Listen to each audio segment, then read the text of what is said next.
Channel.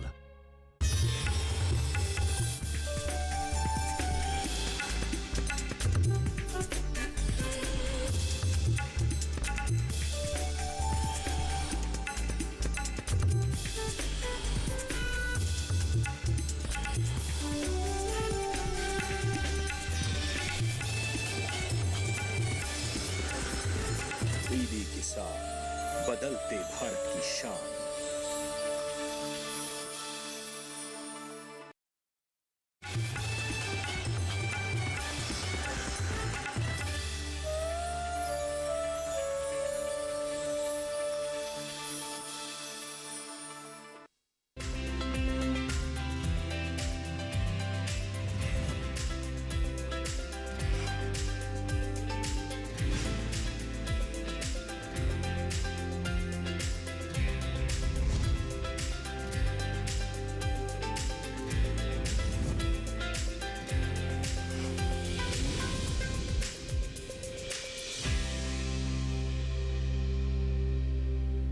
नमस्कार, मैं अदिति शर्मा दूरदर्शन किसान चैनल पर आप सभी का स्वागत करती हूं। हमारे कार्यक्रम सफल किसान में हम देश के कोने कोने से उभरती हुई प्रतिभाओं से आपको रूबरू करवाते हैं। आज के हमारे जो सफल किसान हैं वो खेती, बागवानी और पशुपालन सभी एक साथ कर रहे हैं। बता दें, ये पूरी तरह से जैविक खेती को अपनाए हुए हैं क्योंकि इनकी जो खेती है वो पशु आधारित है। तो फिर आइए इनकी सफलता की कहानी को जानने के लिए रुख करते हैं हरियाणा के पलवल का।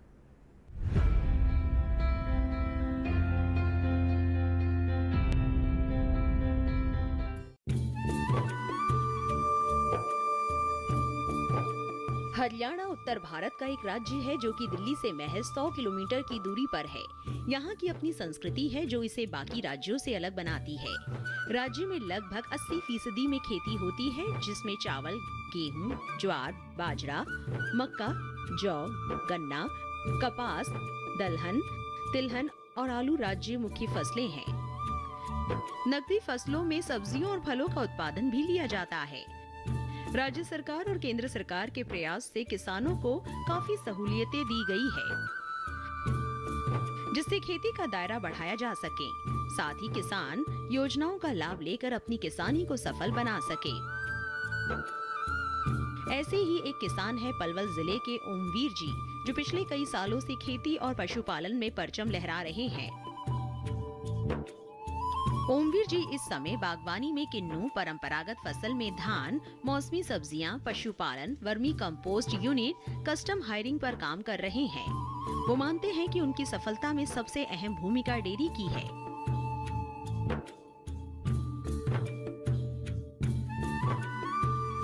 करीब 1 एकड़ में लगे किन्नू के पेड़ों में इस समय फल आ चुके हैं। इन पेड़ों के पीछे भी ओमवीर जी सरकार की सराहना करते हैं। वो बताते हैं कि राज्य सरकार किसानों को खेती के साथ साथ बागवानी में भरपूर सहयोग कर रही है, जिससे किसानों की आमदनी में इजाफा हो सके। योजना के तहत ही सरकार ने उन्हें किन्नू के पौधे उपलब्ध कराए। साथ ही पौधों की देखभाल के लिए भी आर्थिक सहयोग दिया और यही वजह है कि आज ओमवीर खेती के साथ बागवानी को सफलतापूर्वक कर पा रहे हैं।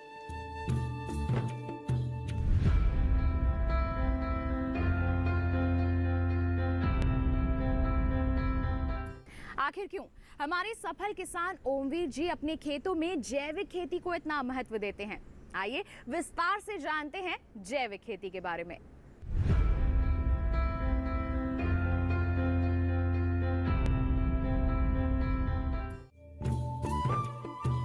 प्राकृतिक खेती ही एक ऐसा विकल्प है जो मौजूदा समय में खेती से जुड़ी, मिट्टी से जुड़ी और पैदावार से जुड़ी कई समस्याओं का समाधान कर सकती है। इससे खेती की लागत में कमी आती है तो पैदावार में इजाफा मिलता है।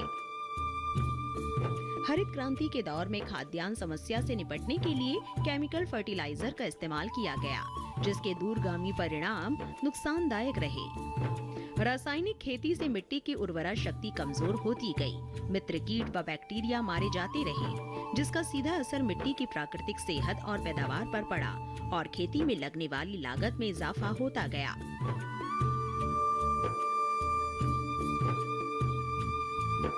इसीलिए अब किसान एक बार फिर प्राकृतिक खेती का रुख कर रहे हैं। इससे जीवन और प्रकृति के बीच तालमेल बैठाया जा सकता है।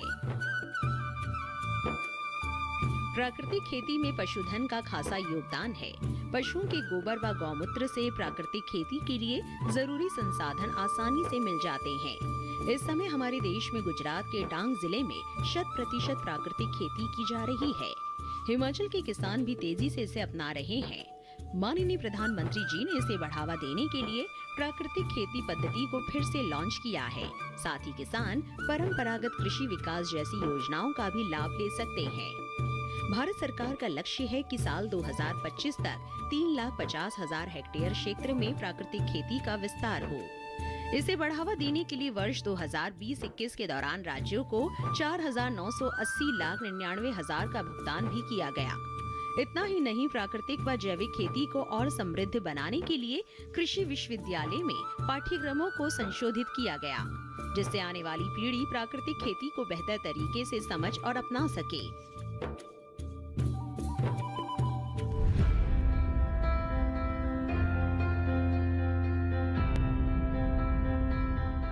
ओमवीर जी खेती के साथ साथ पशुपालन से भी जुड़े हुए हैं और अच्छा मुनाफा अर्जित कर रहे हैं। तो फिर आइए अब रुख करते हैं उनकी डेयरी का।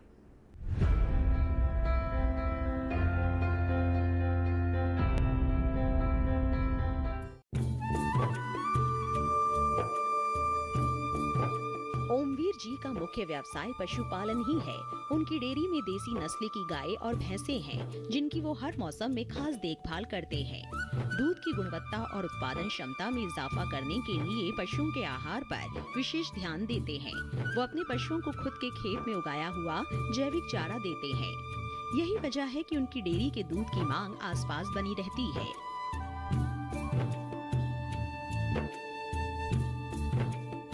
ओमवीर केवल दूध ही नहीं बेचते, बल्कि इससे घी, पनीर, क्रीम, छाछ बनाकर भी बेचते हैं, जिसका बाजार में अच्छा दाम मिल जाता है।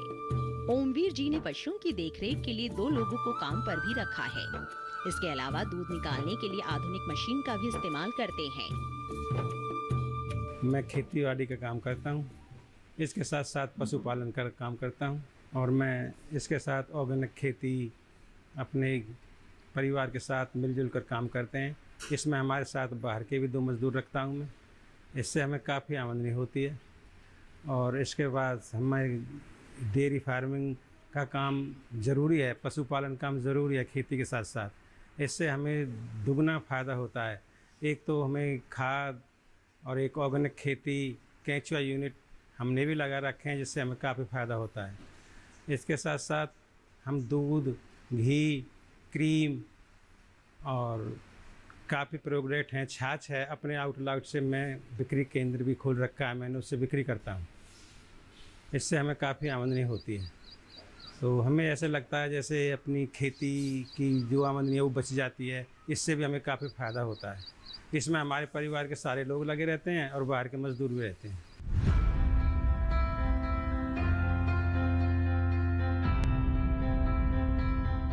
यहाँ वक्त हो चला है एक छोटे से ब्रेक का। आप कहीं मत जाइए, ब्रेक के बाद बात होगी ओमवीर जी के बागों की।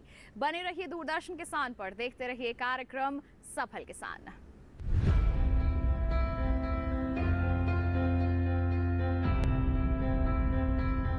रोज सब्जी का स्वाद बढ़ाए और घर वालों का प्यार पाए। गोल्डी सब्जी मसाले, जहाँ जाए रिश्ते बनाए, गोल्डी मसाले।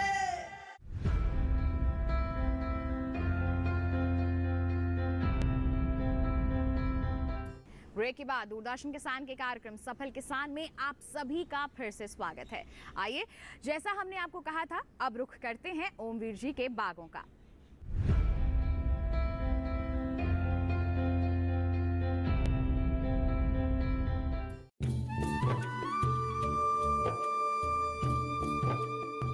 सरकार के सहयोग से शुरू किए गए किन्नू के इन बागों में इस समय फल आ चुके हैं। ओमवीर जी अपने बागों में गोबर से बनी खाद और वर्मी कंपोस्ट डालते हैं। इसके अलावा कीट प्रबंधन भी जैविक तरीके से ही करते हैं। इसके लिए वो गौमूत्र का प्रयोग करते हैं। बेहतर पैदावार के लिए 1 एकड़ के इस बाग में किन्नू के पौधों के बीच 20-20 फुट की दूरी रखी है। सिंचाई के लिए ड्रिप पद्धति का उपयोग करते हैं। इससे पानी की काफी बचत हो जाती है। वो बताते हैं कि ड्रिप सिंचाई के लिए लगने वाले पाइप के लिए सरकार की तरफ से सब्सिडी मिली है, जिससे बागवानी करने में काफी सहूलियत मिली। ये हमारा किन्नू का बाग है 1 एकड़ ज़मीन में। इसके साथ साथ मैं बागवानी का काम भी करता हूँ और इसमें जो है पेड़ों की दूरी 20 फुट इधर है, 20 फुट ऐसे है। इसमें हमने पेड़ लगाए हुए हैं और इसके बीच में हम कभी सब्जी तो कभी पशुओं के लिए चारा बो देते हैं। इससे हमें काफ़ी आमदनी होती है और इससे मुझे पशुओं के गोबर पेशाब से ही मैं इसे पैक करता हूँ। ऑर्गेनिक जो गौ आधारित खेती सरकार ने मुहिम चलाया है, उससे मैंने 2 एकड़ में धान लगाए हैं। देश के किसान अब कृषि के क्षेत्र में नई नई तकनीकों का इस्तेमाल करने लगे हैं। इसी से किसान भी खुद को आधुनिकता के इस दौर से जोड़कर कृषि के क्षेत्र में कीर्तिमान हासिल कर रहे हैं और बढ़िया मुनाफा भी कमा रहे हैं। इन्हीं तकनीकों में एक है इंटरक्रॉपिंग फार्मिंग। इंटरक्रॉपिंग फार्मिंग जैविक खेती का एक हिस्सा है। ये एक पारंपरिक कृषि प्रणाली है जिसमें एक ही जमीन पर यानी एक ही खेत में 2 या 2 से अधिक फसलों की खेती एक साथ की जाती है। ओमवीर जी भी किन्नू के बाग में बची हुई जमीन में सब्जी फसलें लगाते हैं, जिससे एक ही समय और एक ही खेत से उन्हें 2 से 3 गुना लाभ होता है। वो बताते हैं कि इसके लिए उन्हें अलग से कोई एफर्ट नहीं लगाने होते और खेत का बेहतर इस्तेमाल हो जाता है।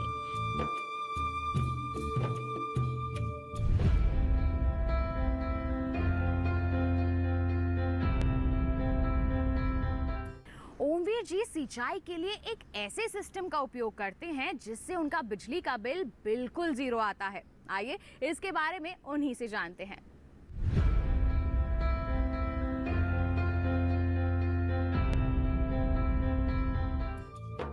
ओमवीर जी के खेत में सिंचाई के लिए ड्रिप विधि का इस्तेमाल किया जाता है। पानी सप्लाई के लिए वो बिजली का प्रयोग नहीं करते, बल्कि सोलर सिस्टम का इस्तेमाल करते हैं। 5000 पावर के सोलर से करीब 2.5 से 3 एकड़ के खेत को आसानी से सींचा जा सकता है। वो बताते हैं कि इसके लिए उन्हें सरकार से सहायता भी मिली। ये हमने सोलर भी लगाया हुआ है, ये भी हमें सरकार ने सब्सिडी पर मुहैया कराया है और हम यहाँ इससे 2.5-3 एकड़ की सिंचाई करता हूँ मैं, और कभी कभी 5 एकड़ की भी कर लेता हूँ, जैसे और भी किसान ले लेते हैं 1-2 पानी।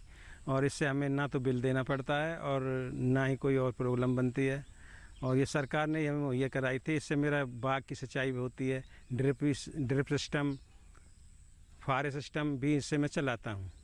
इससे मुझे काफ़ी फ़ायदा है।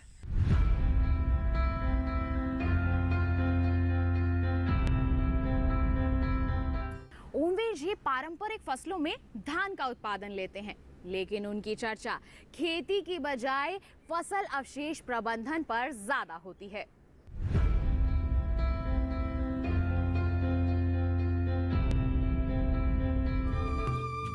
हमारे सफल किसान अपने खेत में धान की फसल उगाते हैं। इस समय उनके खेत में 1847 धान की किस्में लगी हुई है। वो बताते हैं कि फसल कटाई के बाद वो पराली को आग के हवाले नहीं करते, बल्कि पराली प्रबंधन पर ध्यान देते हैं। इसके लिए उनके पास समुचित उपकरण भी मौजूद हैं, जो पराली को एक रोल में तब्दील कर देती है, जिसका कई तरह से उपयोग किया जा सकता है। वो बताते हैं कि उनके क्षेत्र में पराली जलाने के मामले बेहद कम हो गए, क्योंकि किसान अब जागरूक हो रहे हैं। सरकार ने एक मुहिम चलाया था किसान पराली ना जलाएं, तो हमने पराली अपने 10-12 गांवों तक जितनी भी हमसे हुई है, जब पराली आग नहीं लगने दी, नहीं पराली जलाने दी। और हमें इसमें सरकार ने जो यंत्र मुहिम किए थे, जैसे ये गट्ठे बांधने के लिए है बेलर, इससे बेलर से हमें पशुओं के लिए चारा मिलता है और खेत की सफाई हो जाती है। और पराली ना जलाने पर सरकार बहुत खुश होती है। हमें अब की बार भी हमारे डीडी साहब ने हम किसानों की पीठ थपथपाई थी कि अब हमने जी किसान ने आग नहीं लगाई। हमारे पलवल ज़िले में 36 केस ऐसे थे जिसमें किसानों को आग लगाई गई, वरना पहले बहुत ज़्यादा आग लगती थी। अब हमने काफ़ी सुधार किया है और इससे किसानों को बहुत फ़ायदा हुआ है।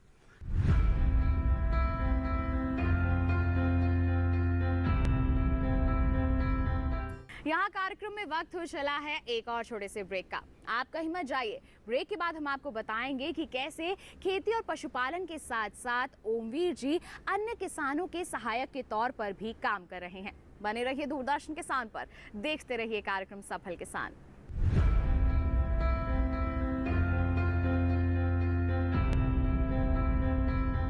रोज सब्जी का स्वाद बढ़ाए और घर वालों का प्यार पाए। गोल्डी सब्जी मसाले। जहाँ जाए रिश्ते बनाए गोल्डी मसाले।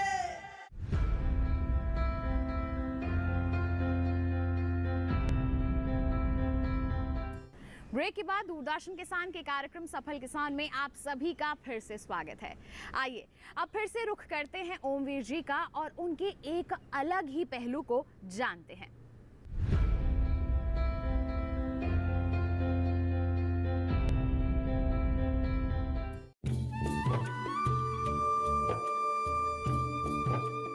ओमवीर जी कस्टम हायरिंग सिस्टम भी चला रहे हैं, जिसके तहत कई तरह के कृषि उपकरण और मशीनें उन किसानों को उपलब्ध कराई जाती है जो मशीनें खरीदने में सक्षम नहीं है।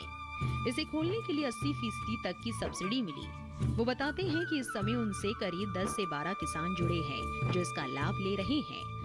सरकार के प्रयासों पर नजर डालें तो 2014-15 से मार्च 2022 की अवधि के दौरान कृषि मशीनीकरण के लिए 5,490 करोड़ 82 लाख रुपए की राशि आवंटित की गई। सब्सिडी के आधार पर किसानों को 13,88,314 मशीन और उपकरण प्रदान किए गए। किसानों को कृषि यंत्र एवं उपकरण किराए पर उपलब्ध कराने के लिए 18,824 कस्टम हायरिंग केंद्र, 403 हाईटेक केंद्र एवं 16,791 फार्म मशीनरी बैंक स्थापित किए गए। 2022-23 में अनुदान पर लगभग 65,302 मशीनों के वितरण, 2,804 CHC, 12 हाईटेक केंद्र और 1,260 ग्राम स्तरीय फार्म मशीनरी बैंक स्थापित करने के लिए अब तक 504 करोड़ 43 लाख रुपए की राशि जारी की गई। जब तक किसान संगठित नहीं होंगे, इकट्ठे नहीं होंगे, तब तक किसान फायदा नहीं उठा सक पाएंगे। अगर हम संगठित होंगे तो हमने अभी एक अपना एक क्लस्टर बनाया था। इससे हमें सरकार ने 80% पर मशीनरी दी थी। इससे हमें काफ़ी फ़ायदा हुआ। और मुझे नहीं, हम जो 10-12 लोग तो हैं ही हैं इसमें, जो गांव के और भी लोग हैं किसान गरीब जिनके पास मशीनें नहीं हैं, उनको हम ट्रैक्टर देते हैं।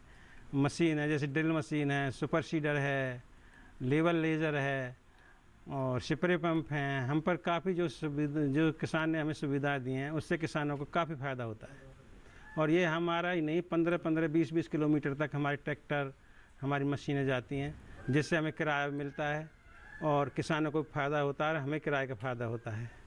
इससे हमें संगठित होकर किसानों को काफ़ी सरकार से मदद लेनी चाहिए। जैसे अब हमने यंत्र लिए थे तो 80% सब्सिडी पर हमें सरकार ने दिए थे। हमें इससे बहुत फ़ायदा हुआ।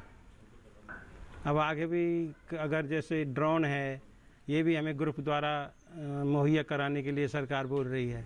सरकार ने हमें काफ़ी अच्छी योजना दे रही है। अब जैसे सोलर ट्यूबवेल है और भी बहुत सारे यंत्र ऐसे दे रही है जिससे किसानों को काफ़ी फ़ायदा हो और थोड़े दामों में मिले।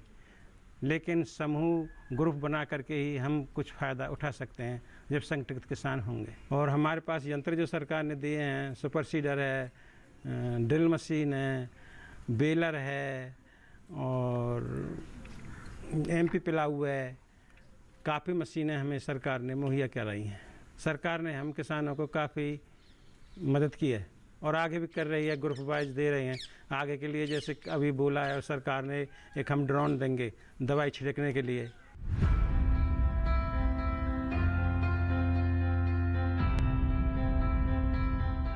ओमवीर जी की खेती में मेहनत और उनके सकारात्मक प्रयासों के चलते ही उन्हें कई पुरस्कारों से नवाजा भी गया है।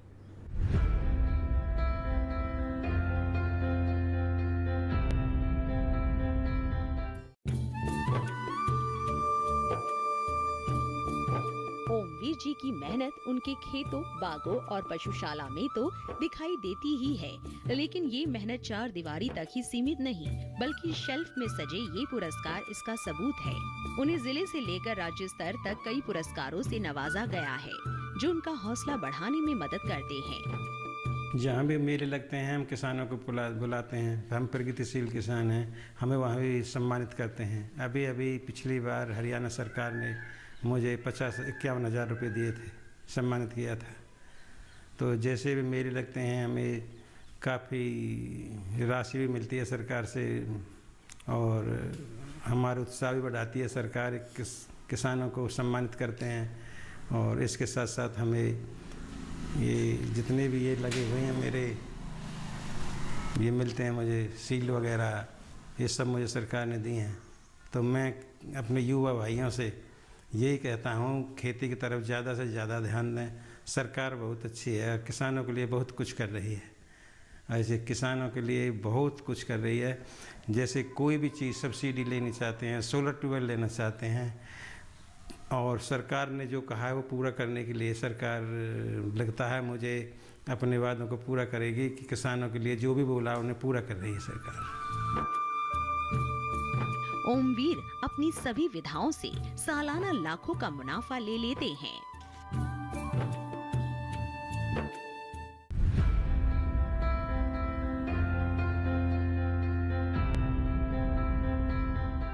तो जाना आपने कि अगर खेती में थोड़े बहुत ही बदलाव कर लिए जाएं तो एक नए मुकाम को हासिल किया जा सकता है, और यही कुछ कर दिखाया है आज के हमारे सफल किसान ने। उम्मीद करते हैं इनकी दास्तान को जानकर आप इनसे ज़रूर प्रेरित हुए होंगे।